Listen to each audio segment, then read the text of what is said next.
Internet works. Hello and welcome to Books and Beer.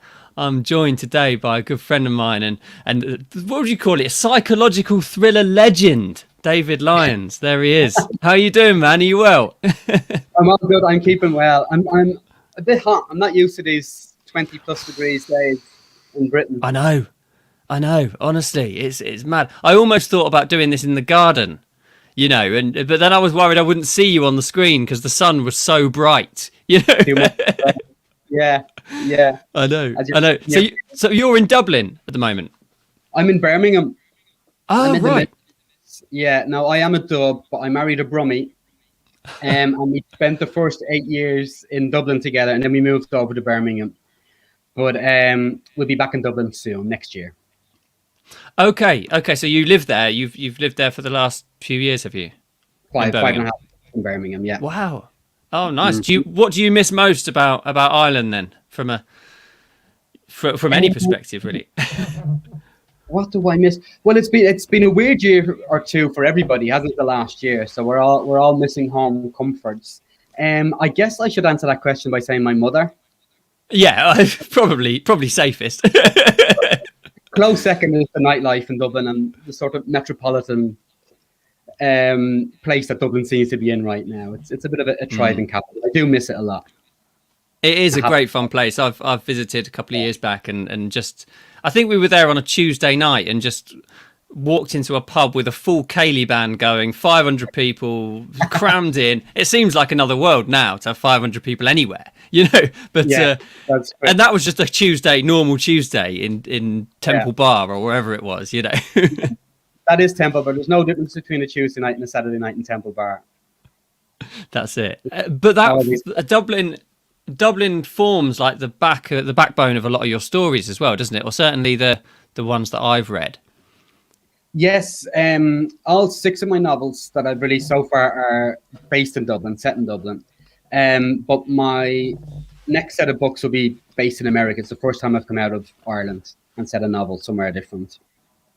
Oh, interesting. Whereabouts in America, and what was your thinking behind that?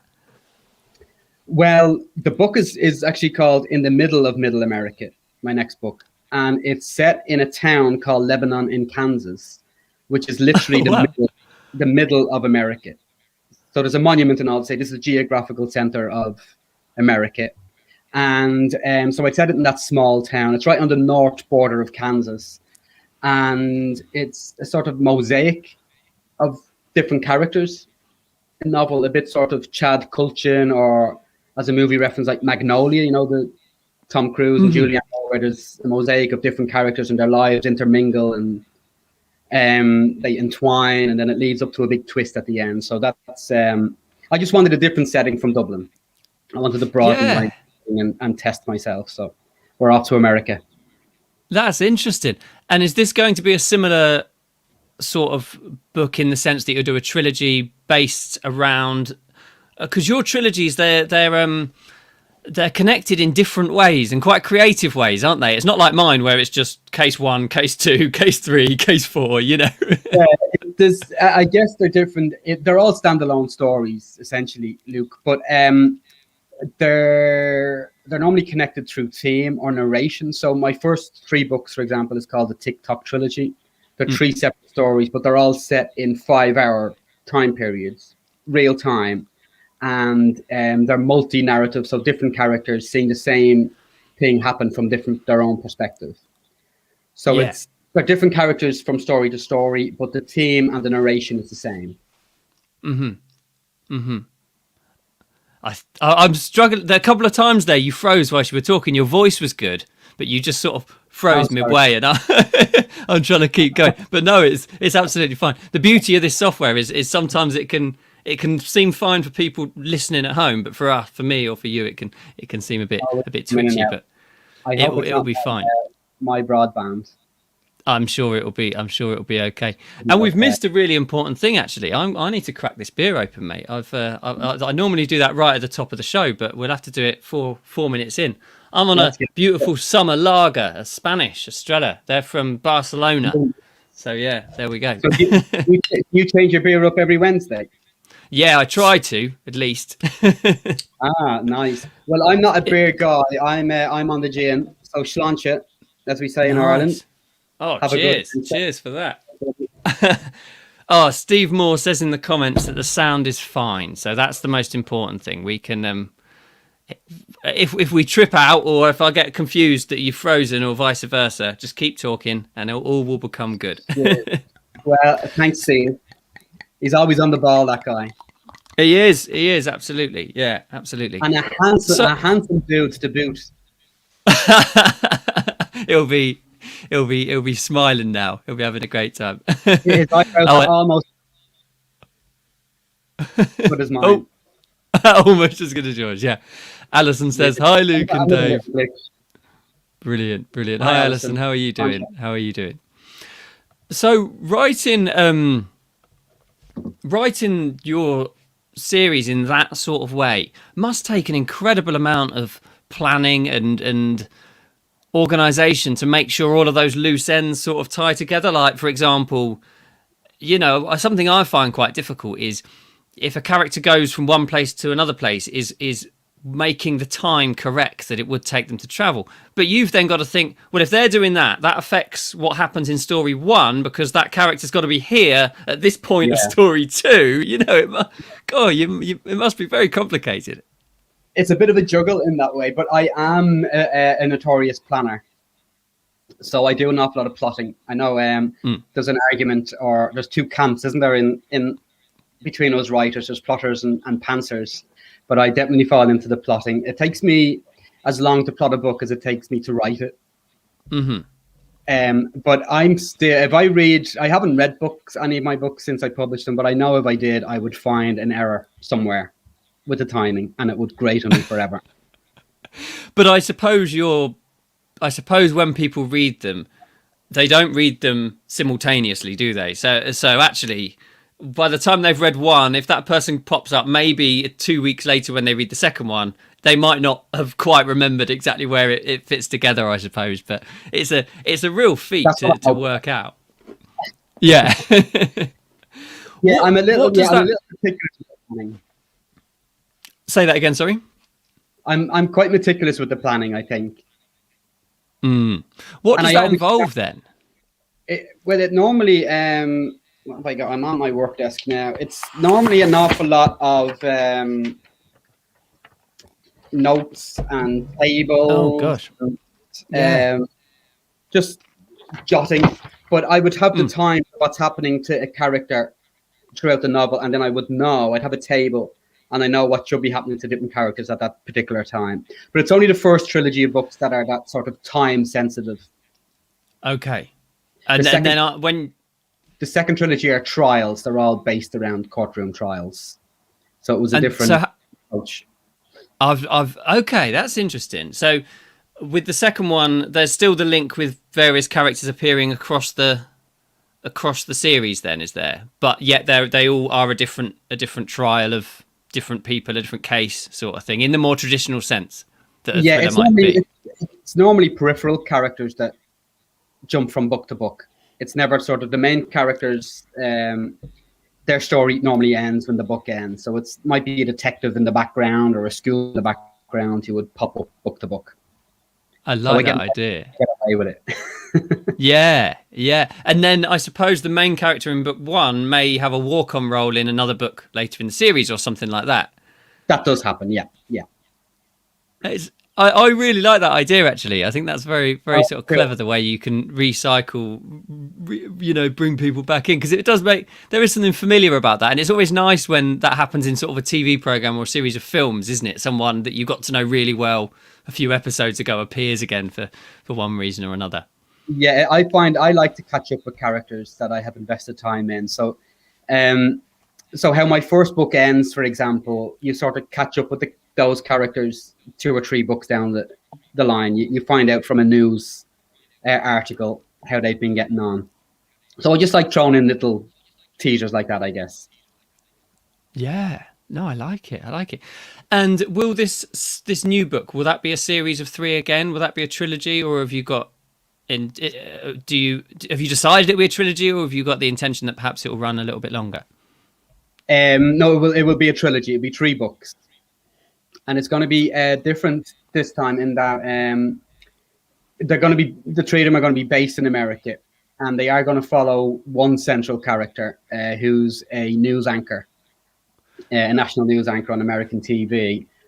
And again, I like playing around with narration and narrative styles, I think. But the first one's going to be set in 1997, following this news anchor, and it sort of details how, American media has evolved. And then the next book will be based in 2022 when it comes out. And then will be based in 2047, following this same character. So 25 years ago today, and then 25 years from now. And I just sort of, I guess it's a social commentary, if I can be so pretentious, on how American media, how American news works. What a clever idea. But you're relying on a lot of different skills there, I suppose, because writing a book 25 years in the past is very research based. Writing one in the present, you've got to research in a very observant and almost predictive sense, because actually you're writing it now, but it will happen. You're trying to set it in a year's time. But then to write one 25 years in the future, that's a completely different skill set, isn't it? How are you sort of feeling about that or preparing for that? I have no idea. All it is an idea at the moment. But what it is it's essentially the 1997 one, the first book set in 1997. It sort of goes on about how this is all pre-internet, pre-social media, obviously. So it was just when we used to get our news from television and radio. So it plays on those themes. And then in the follow-up book, it's going to be how we interact through social media today. And then I guess the third book is really looking at sort of my fears of where social media is going to lead us, and how insular we're all going to become. Because we're all social media. So I'm predicting what it's going to be like 25 years from now. And so you're going down absolutely. So you're going down a sort of dystopian slant, not dystopian in the sense of hovercrafts and whatever, although maybe, but like you're going negative rather than positive. Well, dystopian is the right word, I guess, but not in the traditional sense as we all know it. I guess my vision is, and this is very, very early doors, we're getting more and more insular, and I guess technology will have advanced where we sort of have the social media here in front of us in almost 3D see-through form. We'll probably have bands, and we'll be seeing our Facebook, and we'll be able to say, show me Instagram, and we'll be talking to as we're walking down the street. So we'll all be in our own shell as we're walking down streets, rather than heads up and saying hello to different people. That's my vision of the future. So it's almost cautionary, actually, what you're saying is if you don't put that stuff down and start paying attention, this could happen.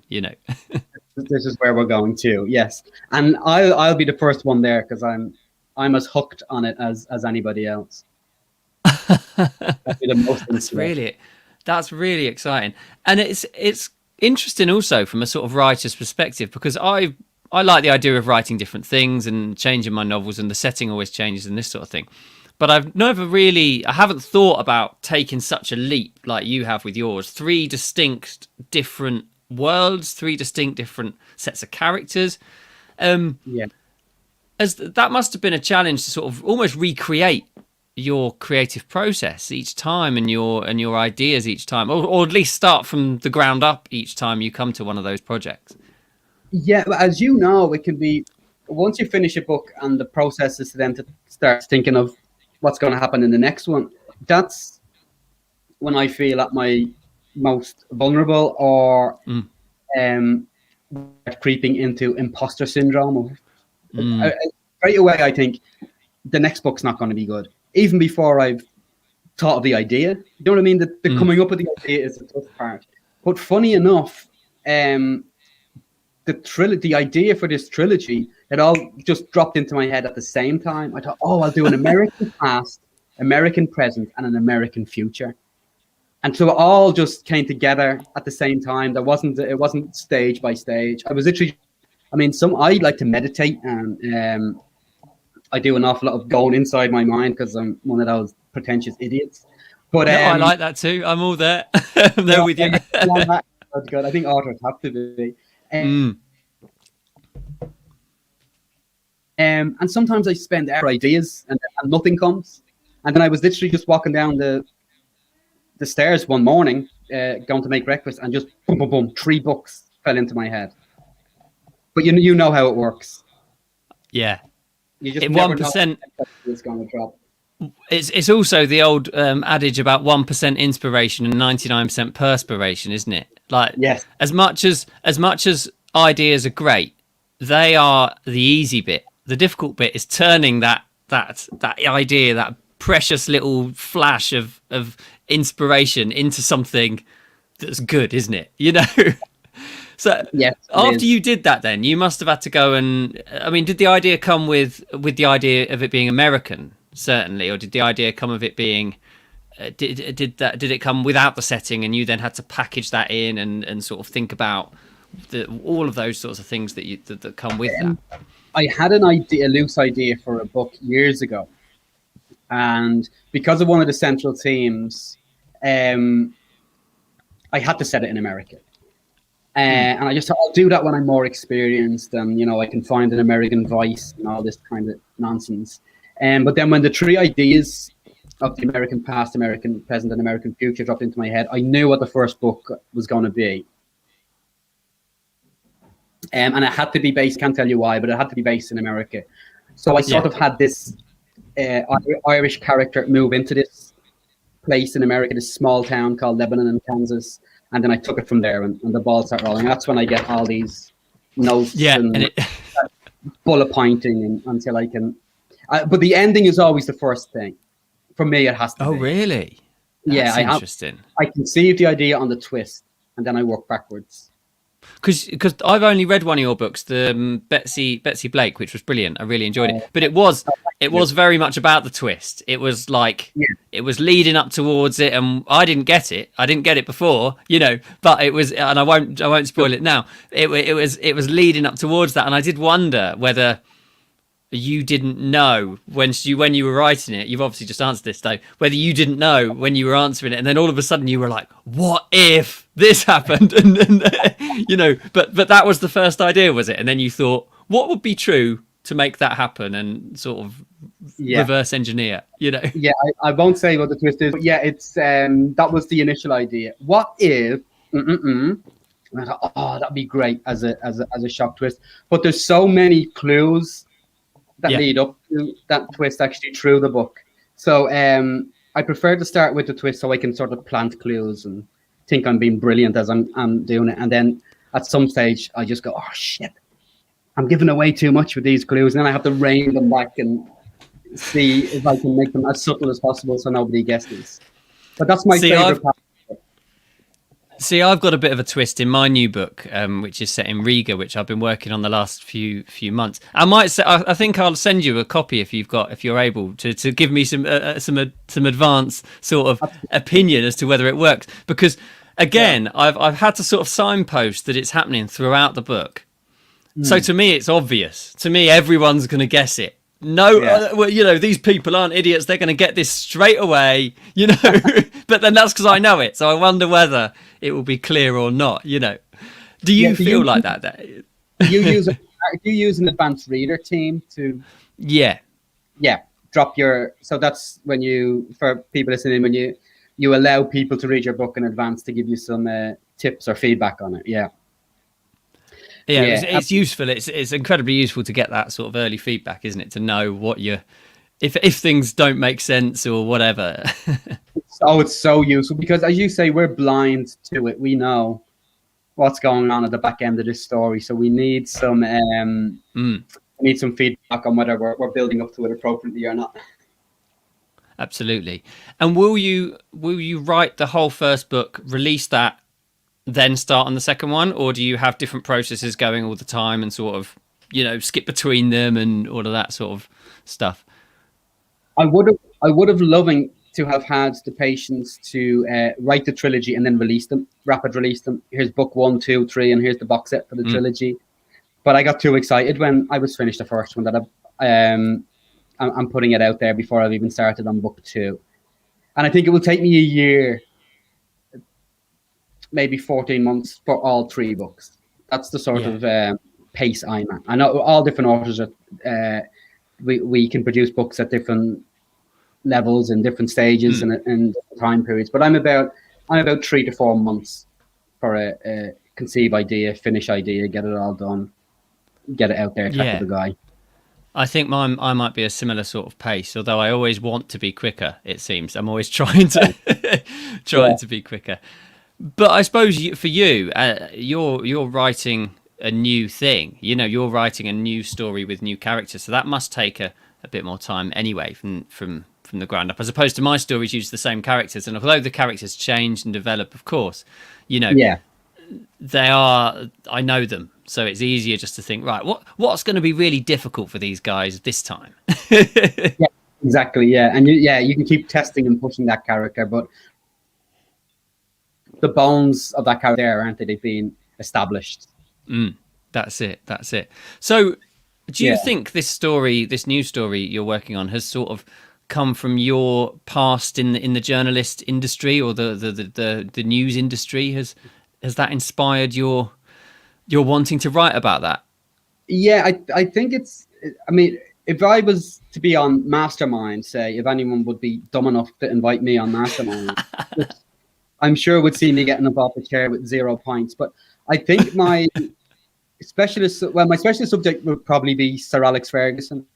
But if they didn't allow that, it would probably be American media. I'm a little obsessed with it, and I studied it, and I used to teach lecture on American media, so it's kind of a big interest of mine. So I had assumed, even though I hadn't conceived any idea, that at some point I would write a book based on some sort of news anchor or reporter in America, because I love how it plays out. It's a totally different medium to how we consume news here in Britain or in Ireland. It's a different ball game. I mean, each of the networks have their own sides and their political allegiances, and they're all propaganda channels. Not to down talk America. I have a lot of American readers, and it's probably my favorite country in the world. But it's a very strange country, and I think most of that strangeness comes from how they consume media. Really, I mean, I know there's a big difference, obviously, between having travelled in America, seen some of America, and watched some of the things.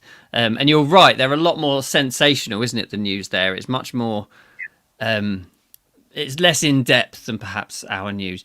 Do you think? Just interested, actually. Do you think Irish and British news is becoming closer to that?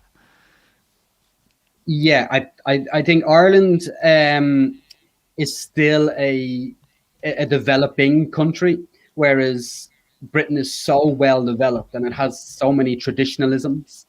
But I think that's been rocked in the last 10 years from social media, as opposed to I mean, you still hear people giving out about the BBC and this type of thing, but really, if it wasn't for the BBC, Britain would be a different country, because at least the BBC is owned by us. We pay for it through our TV license. So it has to be held accountable, and it can't show any allegiance for the Tory party or for the Labour Party or, this type of thing. It has to have middle ground. America doesn't have a public broadcasting company like that. So the likes of Fox News are pro-Democrat. So they all have their own sides, and they're all nuking it out, fighting it out, say our people are the best, our party is the best. In Britain, we've always had a neutral media. It's certainly in broadcasting terms. In print terms, we've had newspapers that are slanted. But I think because of social media, it's easier now to lead with propaganda and to be slanted. And I think Britain has fallen down a bit of a slippery slope in the last 5 or 6 years. I won't mention #Brexit. Yes. No, I know exactly what you mean, and I've wondered about this myself many times. I studied journalism at university and then didn't do anything with it, but enjoyed the 3 years learning about it, and and sort of reading. I got really into news and politics and law and those sorts of things that surround journalism all Oh, of the brilliant! time. Yeah, it's fascinating. So, my favorite subject. It really is. It really is. But I found actually that I think I sort of burnt those interests out a little bit, as you sometimes do when you go deep into something. After a couple of years, you're like, whoa, I've had enough of this now. I want, Yeah, I need to and do something else. It's such a hard game to get your foot into as well. It's a hard industry to get a job in. Yeah. I was very fortunate in 2003, 2004, I think. Ireland was the Celtic Tiger was roaring at the time. Like Ireland was, sucking in loads of money, and people could there was jobs everywhere. It was a real happening time for Ireland about 15, 16 years ago. And so I was lucky that I got my foot in the door in a newspaper pretty early on and sort of evolved the career in journalism from there. But I would say from the students I studied, there was about 40 of us. I think 2 of us ended up employed in journalism. It's not an easy gig to get into. No, it wasn't. And it didn't, for me, seem like it was going to get any easier. I was quite I wasn't shy of working hard for a couple of years to establish myself in the thing, but I looked at sort of senior journalists and they were still having a really tough time with very little job security, running around all over the place, doing all sorts of things that I was a bit like, and a lot of it was also just rewriting sort of press releases or government statements, and I was a bit like, hold on a second, this isn't really the sort of journalism, the grand idea of what journalism is that I had sort of intended it to be, when I took on that course of study. I definitely got really lucky. I'm a big football fan, so I ended up sort of begging for a job on the sports desk in the tabloids in Ireland for the Irish Daily Star, and I managed to stay there for about 14 years or so. With freelance shifts, just writing about football, and then I spun a whole freelance career off that. But if it wasn't for those guys, it would have been a really tough slog. But I managed to get a nice, comfortable, and continuous job at that sports desk. I was very fortunate. Was it a nerve-wracking thing then to make that jump away from that career that you were obviously very skilled at and very lucky to get, and go into the author sort of world?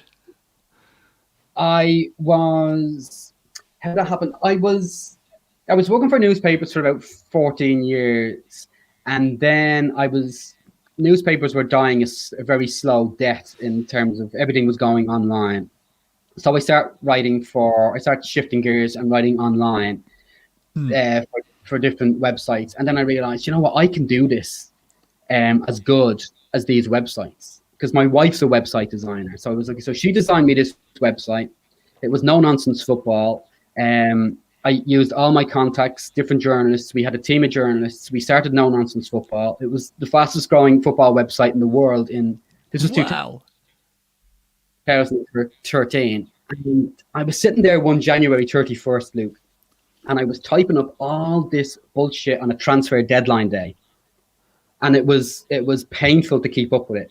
And midnight came, deadline day was over. I'd spent the whole day, I was going blind from being on the computer all day. I walked up to my wife, she was lying in bed, and I said, I'm going to quit being a journalist. I just don't want to do it anymore. And she had always wanted me to write books. And she said, you're going to start writing books? And I said, yep. And then, of course, being the dumb idiot I am, I stopped being a journalist and started writing books, because I thought, well, I'm going to write a book. And it's going to make me loads of money. And I don't like this, And I'm not joking with you. I'll tell you this story. This is the truth. I got a publishing deal. I got a 3-book publishing deal, and I thought, easy. This is how you do it. And whatever way my first book came out, I missed the payment. So I wasn't getting paid until the December. It was like 7 months after my book had come out. And I was genuinely, Luke, thinking, is this going to be 10 grand or is it going to be 100 grand? I have no idea how much money I'm going to get for the last 7 months of my book. And here I was, do you think it's only going to be a couple of grand? I was saying to my wife, I had no idea. The check dropped into my royalties dropped into my email and I opened it up, and it was £650 Wow. for 7 months of sales. That was my wages for 7 months after quitting journalism. And I was like, fuck. And I had no idea. And then I started getting to know you guys, yourself and Steve and Mark Dawson and all these guys that hang around, and authors that, you know, who are so good at sharing experiences. And then I realized, oh, this is not how I make money through selling books. I took all my rights back from my publisher and started delivering books for myself. And I haven't looked back since. But I mean, the shock when I realized that's all I had earned from my publishing day was, I mean, I wanted to cry. That's crazy, isn't it? So that was the first book of the TikTok trilogy there that you Midday signed that's called. Right, that you'd signed and then taken back again. Gosh, Yeah. How long did that first book take to write? Because often that first one can be a killer. I think mine took a couple of years, but people have said 2 years. it's a tough one to do. Yeah, alongside a full-time job. Yeah. So when I quit, when I was a journalist, I was also lecturing in journalism and media. Like I was just doing one lecture a week type of thing in a local college. So I thought, well, while I'm writing my first book, I'll get my teaching qualification, and that way I can teach/write, and whichever one is earning me the most, I'll step on the gear at that one. So I was teaching or trying to get a teaching qualification while writing Midday. So it did take 2 years for that one to finally. It's a time-consuming thing, particularly when you're learning writing. You know, it does take a long time. If you're doing it alongside a full-time job, it's a tough ask. Absolutely. Yeah. Let's have a quick jump over to the comments and see what people are saying. Alison says that she loves the titles of your books, especially She Said, Three Said. Did you come up with the titles yourself, or how do you come up with the titles?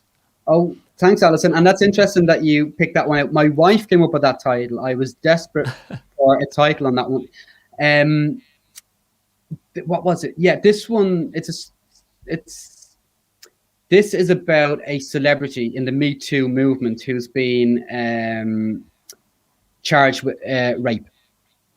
So him and his two best mates have been charged with this rape, and you're seeing it from the perspective of the girl and then these three guys. So it's She Said, Three Said. And I was thinking, oh, what will I call this one? Will I just call it Her Word Against Theirs, or Nobody Believes Her, or, you know, I didn't know what. And then my wife seen this meme with She Said, Three Said on it, and I'd never heard of that phrase before. And then as soon as I saw it, I thought, right, there's the title for that one. That's brilliant. I do like the title. But I do normally work around the title. I like coming up with Yeah, it must take a while because they've always got a little sort of poetry to them. Do you know what I mean? A lot of yours, they're quite catchy and they're quite memorable. You know. Yeah, I like the idea of, if you're told the title of one of my books, like Whatever Happened to Betsy Blake or The Curious Case of Fate and Grace, you'll sort of remember them or know them, rather than a sort of Gone Girl title, or, you know, the Wife, you know, one of these titles which are very prominent in psychological thrillers, that they stand out a bit more. But it's worked for me so far, so I just have to keep the fingers crossed that it keeps working, coming up with these new titles. I don't think my book cover designer likes my titles because I don't give her much to play with because they're quite long. Normally. A lot of text on a page, and then you want your name on it as well, and all that as well. God. Asking a lot. I know. Steve's asking, how much of your reason for setting the new series in the States, and I suppose you've sort of covered this a little bit, is a business decision rather than that's because where the story needs to be? Was there any idea that there's a lot of readers of English books in the States, and perhaps setting one there might encourage them? I don't know. Yeah, that's a good question. It is actually sort of a business decision. I've opened up into the American market in the last 8 months or so, where I've started selling a lot of books in America and Canada. So I just thought this might sort of open more doors in America for me. I have a publicist working on trying to get me on podcasts and some interest in America. So I am looking at an American angle for marketing for this trilogy. Yeah. That's interesting. Steve must have known that.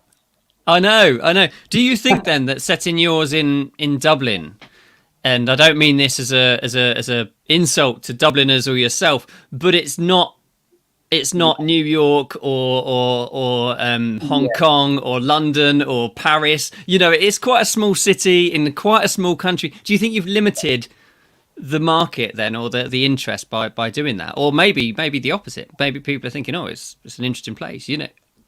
Yeah, it's an interesting spin you put on that at the end of your question. I assume Americans love Irish people for some reason. There's a lot of Irish people in America, you know. I think there's more Irish people in America than in Ireland, actually. I think right. Well, there's definitely more Irish people outside of Ireland than in Ireland. But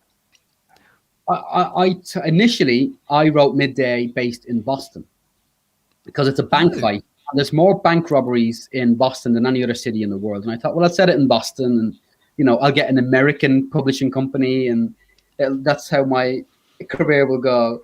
And then I sent it out to some American publishing companies and they said, dude, you gotta write this in your own voice. This is not authentic. It's not coming across authentic. So then I rewrote it with Dublin voices. And then I could say, oh yes, that they were right. That feedback was right. But I did test that because in one of my books, I have a book called The Coincidence, which is one of my shorter titles. And in the blurb for that book, I wrote, Joy Stapleton is Ireland's most notorious prisoner. That's the opening sentence of the blurb. That didn't work in America. That didn't sell copies in America. And then I changed it, and then it did start selling. So once I took the Ireland out of it, it starts selling. So I think you're right with your assessment. I think the Irish settings don't endear themselves to an American audience. I think an American audience they're quite insular, and again, America is my favorite country and my favorite people, but I think they like books that are more familiar to them. They like books set in America. They like movies set in America. They like to consume their own. Yeah, interesting enough, Jake Needham, a couple of weeks ago when I was talking with him on here, he writes thrillers set in Asia. He lives in Bangkok and writes them all over Asia. And one of his main protagonists is a chief inspector in Singapore.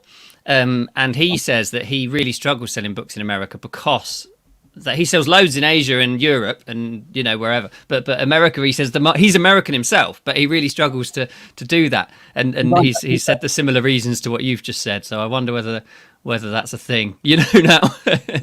Do your books sell in America? I mean, yeah, I sell about half and half UK and half America, with a tiny bit of other places as well, you know. A dash of Canada and New Zealand and Australia.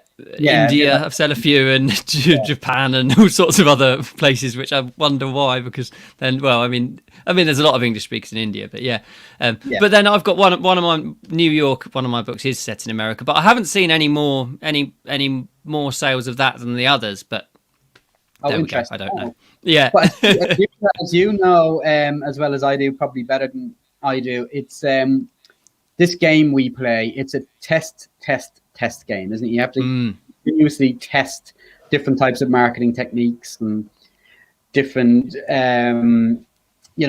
copy text and blurbs. And we just have to test them out to see what works and what doesn't work. Yeah, absolutely. Do you find that you have to rethink it with each series then? You must have some that you're like, right, that really works for that, but it doesn't work for this one, but it does work for this one or whatever.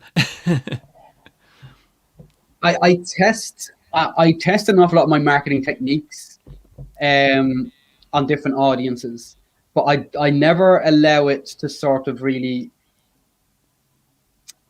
dictate what I'm going to write, if that makes sense. Yeah. So I'll probably go back to Dublin for my next trilogy of books, but I don't let the craft be dictated by the market, really. Yeah, that's a really good way to be, I think, isn't it? Because essentially when you're writing, I feel anyway, when I'm writing, it's just me and the characters and the book. Do you know, everyone else comes in later. You know, when there's little tweaks to make, I'll invite opinions. But when I'm thinking about the raw events and the emotions and the trauma of whatever that character's going through, it's got to be quite Yeah. close, doesn't it? It's got to be very personal. It does, yeah. And then the peripheral things around it then. So once the craft is done and the manuscript and the novel is written, we can test all the other things. So like that example there I gave you, that Joyce Stapleton is Ireland's most notorious prisoner. That sells books in Ireland and the UK, but I change it for America. I don't let them know that it's based in Ireland in the blurb in America. So they buy it, and then after they buy it, they realise it's Ireland, but they've got to go through it then. They're in at that point. Yeah, they're in at that point. And I have like £2.62 that I get from the sale. But, yeah, I don't let it affect the craft, but all the peripherals around the craft, I will play around with and test with for different markets. That's really interesting. Who would you say were your sort of inspirations as a writer? Do you have a particular book that you read that was just like, I must be a writer, or a particular writer that you have been very inspired by? Yeah, I'm a big psychological thriller sort of fan and always have been. But I think I haven't thought of this in ages. But now that you say a specific book, I think Girl on a Train, the Paula Hawkins book, which was a big hit. What's that? 12, 15 years ago, maybe. Yeah. When I read that and I realized the sort of multi-narrative style that Paula used in it, where you're seeing the same things happening from different perspectives, I thought, oh, I can do this. Whereas if I read like a Harry Potter or a normal, everyday third-person omniscient style of writing, I couldn't cope with that. I wouldn't be able to write an 80,000-word manuscript in third person all the way through. But because I can break it down into all these different characters, and I know that, say, Wendy's going to have 12 chapters, and Queeve is going to have 12 chapters, and Merrick, and then I can sort of plot and plan. But I don't think I'd be able to write a book if it wasn't for that multi-narrative that I use. Yeah, so that's been consistent in yours, that I walk. Is it present tense as well, or do you do past tense in yours, or does it change? Well, I'm always changing it up. I really like the idea of being in first person present tense to bring the reader into the now, into the mind. So I walk to the shop and I see a murder or whatever it might be, you know. And I might get the odd comments. Now, it's probably 1 in 500 that will go, oh, I hate present tense. You know, I get the odd one of them. I think that's fine. Don't read it then. But exactly. And you can see the first page, can't you? On any book selling website, you can read the first page. And if you don't like it, move on. That's okay. Absolutely. And then I'd move on. So She Said, Tree Said, which Alison mentioned earlier on, that's told from the perspective of the 4 guys involved in whatever happened that night. So the 3 guys and the 1 girl. That's all first person, present tense. And then there's also a narrative of the jury room member. So we're in the jury room as they're trying to figure out what happened this night. And that's told omniscient third person.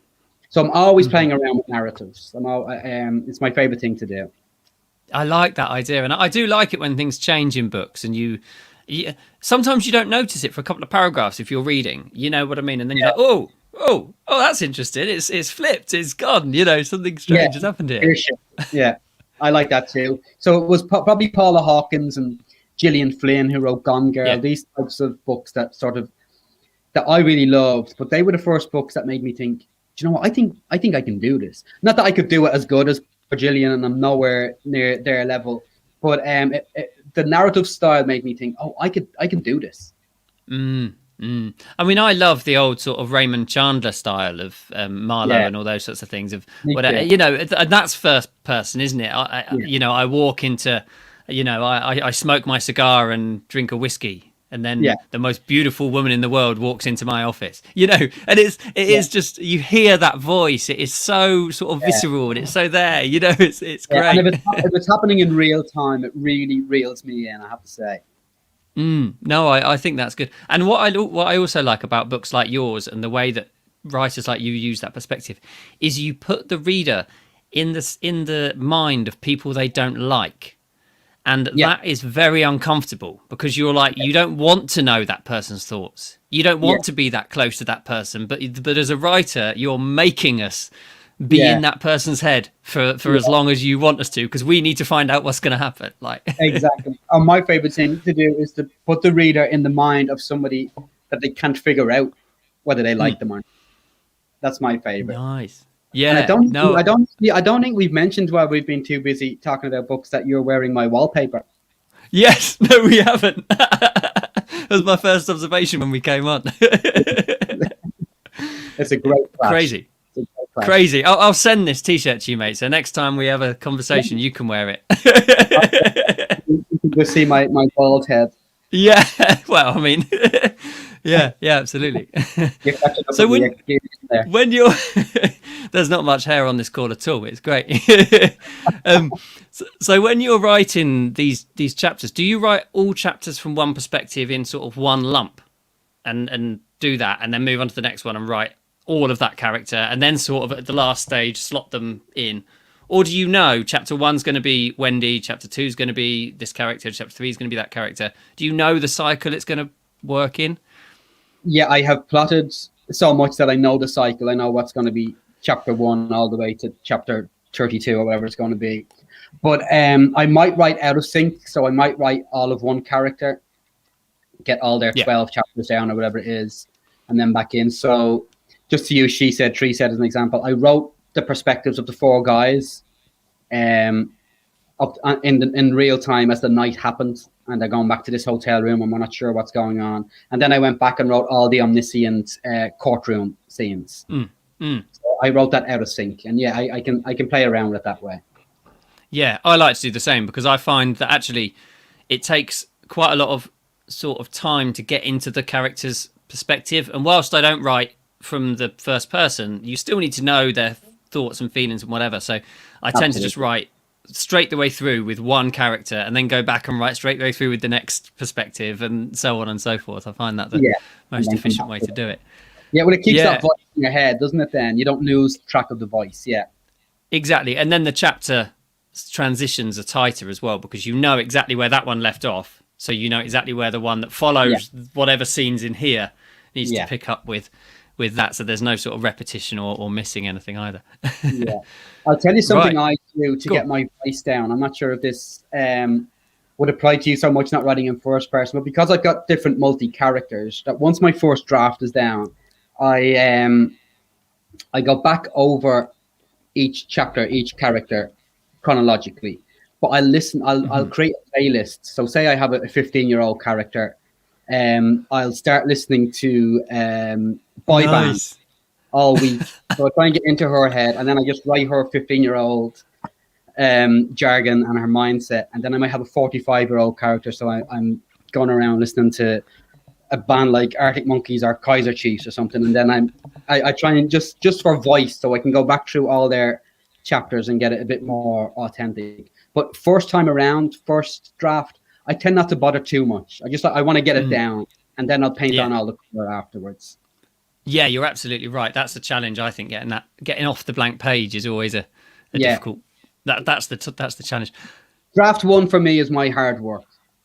That's my slog that I have to get through. Drafts 2, 3, 4, and 5. I always enjoy those. Yeah, the editing and the redraft process. Yeah. Draft 1. So I'm looking forward then, and you'll have to share your playlist from 1997 when you go back and edit that book. That'll be a great playlist. Music of Kansas of 1997, I was drowned and depressed listening to Nirvana for 2 weeks there back in late April. Yes, amazing, love it.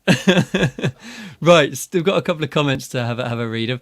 Steve's talking about the location again and the importance of that. He says his next Kane book is in the northeast of the US Eastern Canada. The location is crucial, but also hustled this one up the queue for marketing purposes. Right, nice. Yeah. So I wonder, is Steve, is he selling like you, Luke? Is it sort of 50-50, the UK and the US? In fact, his next comment answers that question.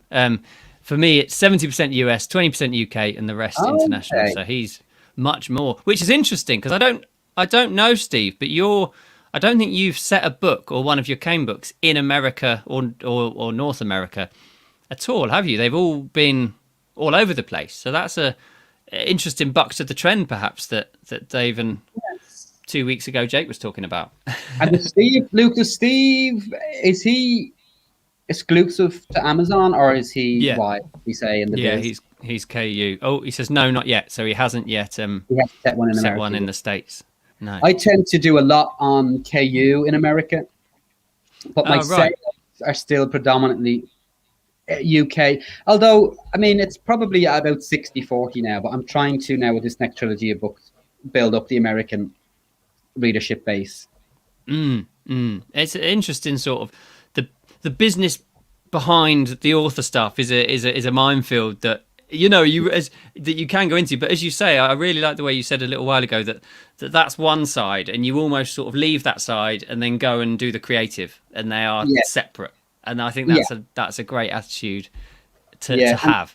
The thing about marketing is, I think I had a drink with you and Steve, and we brought this subject up in London a week before we were down last time. So if I give somebody advice today, an author who's struggling advice today on what I do and how it works for me, that doesn't mean it's going to work for them, their books, and it doesn't mean it's even going to work for me 6 months from now, because it's such a baby, the internet and social media and how we sell books, that we really don't know it all, and we can't know it all, and it's going to evolve so fast that it's going to change, and the dynamics are going to change constantly. So advice is sort of redundant in a way, because I even find from selling my books are all the same. They're all psychological type thrillers where you're in the heads of characters, but one is about a bank robbery, say, and another one is about a missing girl. I can't sell those two books to the same audience. Oh, really? That's interesting. Or you can't market them to the same audience. But I suppose you might have someone that reads one and then likes the style and goes on to read the second one, or whatever order. That happens, but I can't sell, this is a book about a bank robbery, to the same audience I can sell, this is a book about a missing girl. They're just slightly different audiences. So when authors come to me and ask for advice on, how are you marketing your books? I just think, well, what are your books like? And then they say, it's a detective fiction novel. I think, well, what works for me mightn't work for you. You know what I mean? There's so many variables to everything we do that it's difficult to give really good, authentic advice. And as you say, it changes all the time. I've spoken with authors who've made a couple of thousand one month, and then 10 times that the next month, and then the third month it's gone back down to what it was the first month. It's just a buffalo. It's a wildebeest. It comes in, it's amazing, and then it goes away again, and they don't know why or what's happened or why that's happened. But that's just the way it's gone. So and a hot ad that you can have working that's bringing you in thousands a month, a hot ad that could just blow at any point. They'll just stop and just go, no, I was selling you 50 books a day or 100 books a day. Now I'm not going to sell any. There's sort of no rhythm, no rhyme to it at all.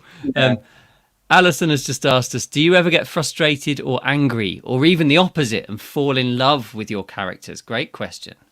Very good question. I definitely get attached to them. But I always find my balance is, I always want my readers to not be able to figure out the character until the end, until it all makes sense. So I'm always trying to ride the balance of, I want the reader to be not sure whether they like or don't like this character. So that's where my sort of aim is always at. I want to keep that balance of, I guess they're all unreliable narrators. You know what I'm talking about, unreliable narrator. So that's the way I always want the readers to be, I'm not sure about this guy. I definitely get attached to them. I do.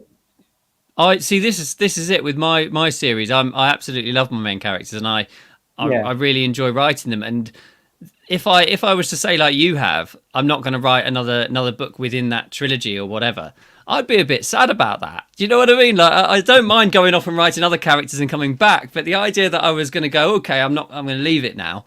I don't know. I don't know how I'd feel about that. Like, would you be tempted to go, okay, I'll do 4 books. I'll add another one to that trilogy and make it a 4, or add another 3 and make it a 6 or whatever. I get so many. You've read Whatever Happens to Betsy Blake, did you say? Yeah. Yeah. I get so many emails saying, "When's the sequel? When's the next book to this?" And I just have to go, "I'm sorry, but there isn't one." Yeah. But so you know the ending of that. People want to find out what happens to Betsy next, and Yes, because it is left completely very open, isn't it? You don't know. It's left as a letter, and you go and yeah. Yeah. It's a quite. I guess it's sort of a numbing ending in a way, but I know that if I wrote a sequel to that, it would sell. I just don't want to write a sequel to it. Yeah, I want fair enough. to be left where it is. Yeah, fair enough. And I quite like the challenge. I like the idea, and I haven't done it yet, and I won't do it this year, of writing a standalone novel completely on its own. Yeah. Never with an intention of there being a sequel or anything, and it being a complete loop. Like all of my books, I leave some open stuff at the end because maybe I will pick that up in a future novel. I don't know, but I leave it open just in case I might want to, Yeah. But the idea of it being a complete thing or it in some way having some closure, I like that. But yeah, one day I'll do that. I tell you what works for me, Luke. You should definitely do that one day. But what works for me, and this was not conscious, this was luck, because as you know, a lot of authors were sort of it's suggested to us that if we write in series, that it's beneficial because one sale tumbles into another, and people read through our catalogue. But all of my books are standalones, and what that means through luck, and this wasn't conscious, is that I can advertise any of my books at any time. Yes. So at any stage, I can say, yeah, they're all standalones. Read as you will. I get comments saying, do I have to read in order? I said, no, just read whatever you want, anytime you want. Whereas you can't really do that when you write in series. You're always marketing book one. So you get that knock on. But that was not a conscious decision. It was luck that I stumbled onto that. But it is advice that I would pass on. If you can make all your books sellable, it's beneficial. Yeah, like with mine, you could read them out of order should you want to. Because the relationship and the characters sort of grow throughout the series, but the case is standalone. But I wonder whether with mine, because they're all named after the places that the case is set, that readers get to one and they're like, oh, I'm not interested in that place, so I won't read that one. And whether maybe they skip or whether they just go, oh, I don't know. I don't know. I'm not sure. Yeah, it's so hard to try and read what your reader is thinking, isn't it? And from what you said, you shouldn't. You just write and enjoy and go with the process. One more question, and then we'll go because it is almost the hour. If all your books so far, whilst they are diverse and very different from one another, they're all in the sort of psychological, broad sort of church, aren't they? If you were to write another genre, and I suppose we've mentioned dystopian sort of things within that as well. If you were to write another genre completely as an experiment, or just because you wanted to, what would it be, and where do you think it would be? Oh, I'm intrigued now by the future book. So I think I might like to write some sort of dystopian, futuristic novel. I also, this was the only thing I was good at in school, by the way, was English and creative writing in English. I was shit at everything else. I'm still shit at everything else. I'm sure that's not true. I once got feedback from my English teacher when I was a teenager, and I thought I was good. And she said, David, you'd be a brilliant writer if you stopped trying to be Mills and Boon.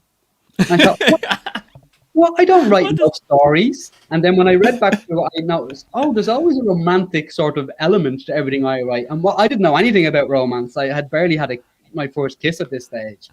And then the first novel I tried to write back in about 2003, 2004 was a romance story. So I have a feeling, and I'm a little bit of a cheesy asshole romantic type of guy, or I think I'm cheesy, which makes me a cheesy romantic guy. I think I might try a romance book, actually. That's really interesting, because that's completely... Yeah, it's, from a thriller writer perspective, our job is to sort of mess things up and make things really difficult, But what you're talking about there is But I suppose in these romance novels, it never runs smoothly, does it? There's always some kind of. Yeah. There'll definitely be some. Yeah. That's fantastic. Dave, where can people find you and your books and all the things that you do? Where's a good place? Where's the first port of call?